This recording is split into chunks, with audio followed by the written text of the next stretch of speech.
Hey, what's up everybody? Crapgamer here with Crapgamer Reviews, coming at you with another video. Thank you guys very much for taking the time out of your busy schedules to check it out. I really appreciate it, and go ahead and give this video a thumbing and or liking, and subscribe to my channel if you haven't yet done so. I would appreciate it, and as always, you can hit me up on Twitter at @_Crapgamer if you're looking to interact with me. That's probably the best way to do it. On to today's topic, and we're getting closer to the September 7th PlayStation event, where we're going to hear all about the PS4 Slim, the price point most likely, the Neo. We're going to see some demos, we're going to see a lot of stuff, so I figured it'd be a good time to talk a little bit about some of the things that I've heard, and possibly some bold predictions as to what we're going to see. And obviously we're going to see the PlayStation 4 Slim officially be announced. We're going to see the price point, things like that. Obviously this is like the Titanic of announcements, because we've all, seen this thing all splashed all over the internet, unboxed, opened, everything. So, but we will get an official announcement, and you're going to probably be looking at a $299 price point for this, and they're probably going to make it available that day.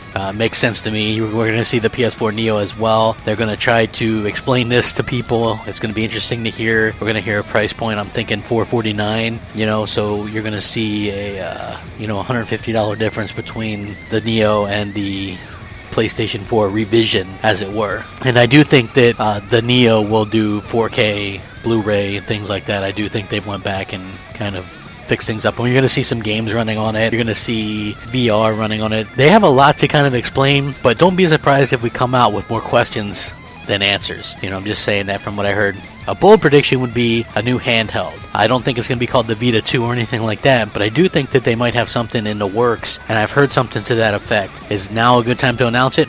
Why not, right? Basically, Sony, the only thing they do anymore that makes money is gaming related, so to have another handheld, maybe one that's bare bones, or one that just plays games and doesn't have like the weird touchscreens and all that stuff like the Vita, that makes sense to me.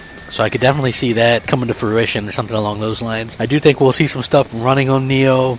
We might see some stuff running on that handheld. All in all, I think that it should be a very interesting event, and I'm very excited to see what Sony has to show off, because I know I prefer Xbox, and that's true. But at the end of the day, I think that, gaming needs every company to survive. And I think that Sony is going to have to do a good job at showing why people should buy their products. They haven't done a really good job of that this generation, and so I think that that they have a lot to show off, and I'm sure Microsoft is going to be one of the ones watching with rapt attention just to see how they handle the explanations and things like that, because Microsoft is going to have to do something very similar next year with Scorpio, and so I'm sure they're going to pay attention and have to get a listen to what Sony says to the gamers and how they smooth things over and things like that. So let me know what you guys think. What are you excited to see? What do you think we'll see from Sony?